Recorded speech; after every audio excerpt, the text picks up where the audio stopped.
আজিজ চাচার বর্তমান পরিস্থিতি কি? ভাই কথা বলেন আফজাল ভাই। আসসালামু আলাইকুম। ওয়ালাইকুম আসসালাম। কাকু, আব্বা আমি যাচ্ছি আজকে ওই ফিঙ্গার দিদি।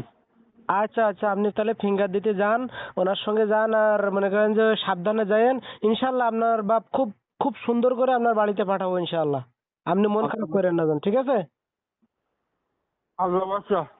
ঠিক আছে, আর দেখি মনে করেন যে আরো কিছু টাকা পয়সা ম্যানেজ করে আমি আবার দু একের মধ্যে আসবানে, বুঝছেন? ফিঙ্গার দিয়ে আসেন, কি হয় না হয় রাত্রে আবার দেখি যদি আসতে পারি তা আসবো আমি, হ্যাঁ? একটা ফোন দুটো হয় না বাপ, একটা ফোন দুটো শুন যখন একটু ফোন টোন হয় কিনা। আচ্ছা, আমি ঠিক আছে, আমি দেখতেছি দেখতেছি বাপ, তুমি চিন্তা করে না, আমি দেখতেছি। আচ্ছা আচ্ছা আচ্ছা, আল্লাহ হাফেজ। ওনার প্রসেস কতদূর চলছে এই নিয়ে আমার এলাকার বা প্রবাসী ভাইয়েরা বারবার আমাকে মেসেজ দিচ্ছেন, জানতে চাচ্ছেন যে ওনার বর্তমান পরিস্থিতি কি, উনি কতদিনের মধ্যে দেশে যাবেন। তো আপনাদের কাছে অনুরোধ রইল, এই ভিডিওটা শেষ পর্যন্ত না দেখে আমাকে কেউ কমেন্ট করবেন না, সম্পূর্ণ দেখেন তারপর কমেন্ট করেন। আর আপনাদের অর্থায়ন, আপনি কোন কাজে কি কত টাকা কিভাবে খরচ করেছে সম্পূর্ণ এই ভিডিওতে বলবো। আর আমি একটি কথা বলতে চাই আমার সামনাগর থানার প্রবাসী ভাইদেরকে, সংক্ষেপে বলতেছি। ওনাকে তো বাড়ি যাওয়ার আগে তো ওনার খাওয়া দাওয়া বা ওনার থাকার ব্যবস্থাটা ওনাকে বাসায় রাখতে হবে ভাই। বাসায় না রাখলে তো ওনাকে মনে করেন যে অনেকেই মেসেজ দিচ্ছেন যে ভাই ওনাকে বাড়ি পাঠানোর ব্যবস্থা করেন, খাইতে দিয়ে দিয়ে কি লাভ হবে। তা ভাই খাওয়ার আগে তো মনে করেন যে আগে তো মানুষটা বাঁচবে নাকি, আগে তো মানুষটা বেঁচে থাকবে, তারপরে তো মনে করেন সে দেশে যাবে। না বেঁচে থাকলে দেশে যেয়ে কি লাভ? তার আত্মীয় স্বজনের কাছে তো পৌঁছে দিবে। মানে জীবিত অবস্থায় আল্লাহ কতক্ষণ ওনার হায়াত রাখছে, আল্লাহ কতক্ষণ ওনার রিজিক রাখছে, সেই পর্যন্ত দেখার পরে তো মনে করেন যে ওনার দেশে পাঠাবো। আমি চেষ্টা করবো আপনাদের অর্থায়নে বা বিভিন্নভাবে চেষ্টা করবো। ও মানে বাংলাদেশ দূতাবাস যখন বলবে যে এখান থেকে হচ্ছে না বা ওনার লং প্রসেস দেখাবে, তখন মনে করেন যে আমরা এখান থেকে চেষ্টা করব। তো সে পর্যন্ত ওনাকে তো হোটেল ভাড়া আমি 20 দিনের জন্য 200 টাকা দিয়ে ওখানে ভাড়া করছি। তারপর ওনার খাওয়া দাওয়া দিচ্ছি, খাইতে গেলে এক সাজে আপনার সর্বনিম্ন কোয়ালিটি ওনার মনে করেন যে সর্বনিম্নই মনে করেন যে 30 টাকা খরচ আছে প্রতিদিন। 3 সাজে 10 টাকা করে 30 টাকা, এই খরচটা তো আমরা মনে করেন যে আমরা দিছি বা ইয়ে করছি। কিন্তু আমাদের এলাকারই লোক, আপনারা তো একটু সহযোগিতার হাত বাড়িয়ে দিতে পারেন। তা আসলে সেভাবে পাইনি, কিন্তু প্রত্যেকটা লোক মেসেজ দিচ্ছেন হোয়াটসঅ্যাপে, ইমোতে, মেসেঞ্জারে।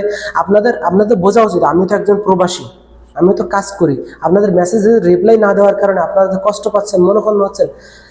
বাবা, ভাই, চাচা, যে যে বয়সী প্রত্যেকের বলি যে আমি তো একজন প্রবাসী ভাই, আমি তো কাজ করি। তা আপনাদের মেসেজের রিপ্লাই না দেওয়ার কারণে আপনারা যে আমাকে ব্যাড মেসেজ দিবেন, খারাপ কথা বলবেন, এগুলা কইরেন না ভাই। আমি তো একজন প্রবাসী ভাই, আমি তো কাজ করি এখানে। কাজ করার পরে এই কাজটা মানে এই লোকটা, আমি একজন গ্রামের মানুষ, একজন আমার সামনাগর থানার মানুষ, আমি সেই হিসাবে আপনাদের ভালোবাসার খাতিরে আমি চেষ্টা করতেছি। আর আমার খারাপ লাগছে সেই জায়গা থেকে আমি চেষ্টা করতেছি আপনাদের পাশে নিয়ে। আমি তো একা করতে চাচ্ছি না, বা আমি একা করতেছি না, আপনাদের পাশে নিয়ে। তো আমাদের সামনাগর থানায় আমি প্রত্যেকটা প্রবাসীর বলি, যে যেখানে বিপদে আছেন বা এই সমস্ত প্রবলেমে আছেন, ইনশাল্লাহ আমরা সবাই মিলে আমরা একটা গ্রুপ তৈরি করব। আমরা যে যা পারবো, আমরা সেই গ্রুপে আমরা জয়েন হব।